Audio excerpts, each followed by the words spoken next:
여러분, 우리들의 삶은 약속에서 약속으로 이어지는 삶이라고 생각됩니다. 약속에서 가장 중요한 것은 내가 어떤 기대를 가지고 기다리느냐가 아니라 약속하신 분이 누구며 동시에 그가 약속하신 그 약속의 의미를 내가 제대로 알고 있느냐 하는 것이 약속에서 가장 중요한 핵심적인 면이라고 할 수가 있겠습니다.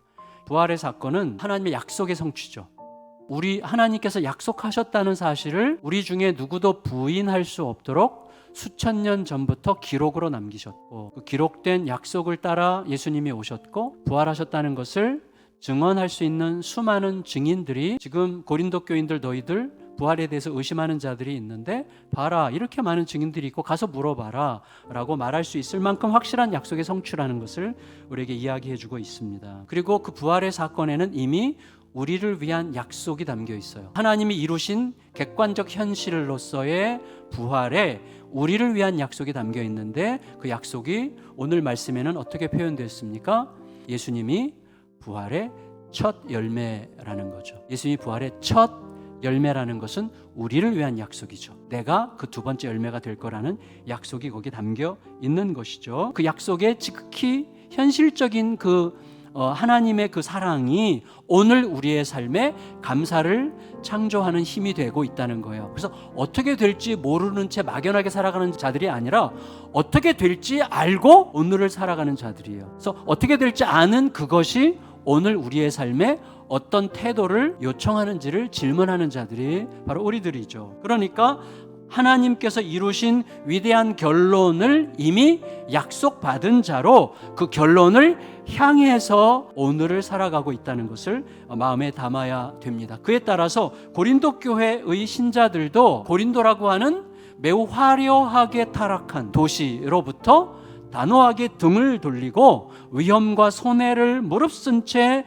예수 공동체에 자발적으로 참여하고 있잖아요. 그런데 그들 중에 죽은 자가 다시 살아나는 게 어떻게 가능해? 라고 말하고 생각하고 주장하는 자들이 일어났다는 거예요. 이제 바울의 본론은 그러나로부터 시작이 되는 거죠. 그냥 나에 대한, 그리고 내 인생뿐만 아니라 역사에 대한, 세계에 대한 그러나를 선포합니다. 그러나 이제 그리스도께서 죽은 자 가운데서 다시 살아나사 잠자는 자들의 첫 열매가 되셨도다. 부활이 사실이 아니라고 말함으로 신자들을 근거 없는 믿음으로 살아가는 허망한 인생으로 몰아가려는 자들이 있고, 부활이 사실이 아니라고 말함으로 부활신앙 위에서 모든 희생을 감수하려고 하는 신자들을 가스라이팅 당한 재수없는 인생이라고 치부하려는 자들이 있지만, 그러나 예수님은 부활하셨어 라고 이야기하는 것입니다. 여러분, 우리들은요 거짓말쟁이가 되지 않으려고 부활의 사실성을 강조하는 게 아니라 부활이 사실이기 때문에 내 인생을 거기에 거는 것입니다. 여기에 내 모든 걸 걸어도 하나도 아깝지 않은 거죠.